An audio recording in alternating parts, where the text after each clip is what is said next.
thing I'm proudest of in the design of Reckoning as a whole. There's a lot of things the team has done just an amazing job with, from the moment-to-moment combat to the actual architecture and geography of the world. But I'm a real sucker for the Destiny system. The Destiny system came from a rejection of a very common convention in RPGs. We pick our class at the beginning of the game. So you kind of start out and you choose from the get-go whether you want to be the warrior or the mage. You have to make these huge decisions up front before you know what you're doing. Like, oh, I want to invest in strength, or do you? You're basing that decision on information you don't have. You're not sure how a rogue is going to play. Even if you're a seasoned RPG veteran, you're not sure how this class is going to play through the long play of the game. And so we wanted to sort of revisit that. Something we'd seen in some Eastern RPGs were the idea of a job system or a title system where you get a title for having done certain things in the game. I've always been a huge fan of title systems.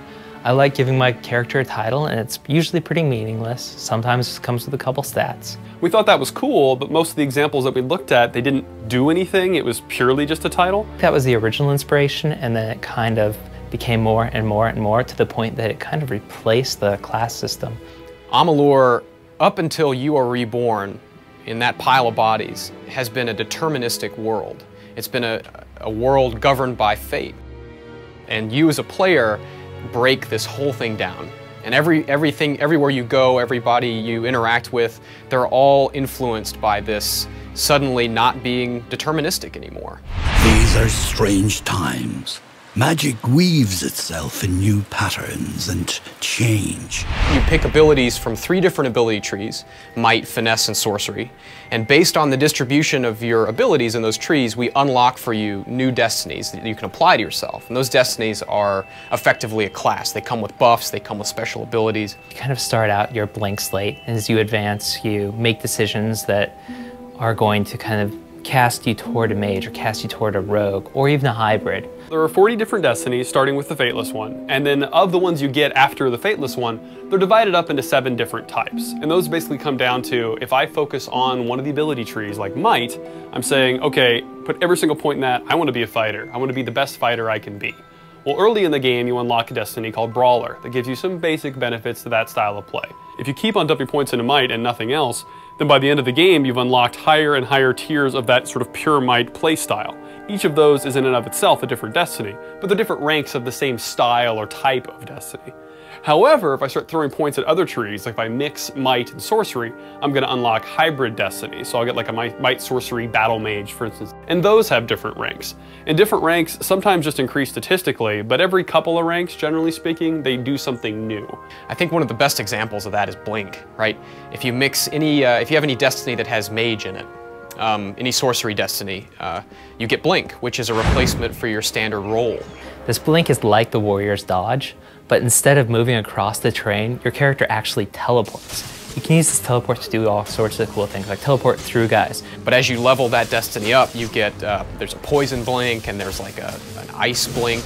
It slows enemies down when you teleport through them. The Warlord, the high tier destiny you get for focusing on that Might line, he gets an ability called Last Stand, so that when you die, you can immediately get back up from the dead, wipe the blood from your face and get back into the fight. And as long as you kill the enemy that took you down within a certain window of time, you get your full life back and can keep on trucking. In Reckoning, you have the Jack of all trades destiny. And this destiny you get for evenly distributing your points in all the trees. Now, you don't get the top tier abilities in those trees, but you unlock all of the weapon masteries. And so if you're the player that really likes to play with all of the different weapons and switch them out all the time, this is the destiny for you. It also dramatically reduces your equip requirements. So if you're the guy that likes to run to the very end of the map as far as you can and get some loot, you can equip that loot, whereas if you didn't have that destiny, you couldn't. When it comes to favorite destiny, I'm torn. With the Might/Sorcery destinies, that entire type of destinies, as a whole, those are my favorites, but if I was going to pick just one destiny, it would actually be the top tier Sorcery Finesse hybrid called Shadowcaster. It just gets a really sweet set of abilities. The Shadowcaster destiny actually has a bonus on it that allows you to steal mana when you crit.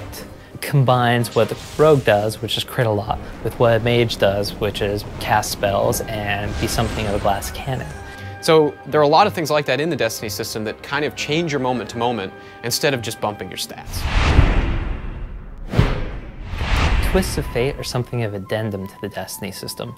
They are the modifiers that result from making decisions in the world. We wanted a way to let the player know that he or she is changing the world in a permanent way through their actions. There are rewards you get for completing quests or doing different things in the game. You make a irrevocable decision that's changing the future in some way, something that normal people couldn't have done, that only you can because you're the Fateless one.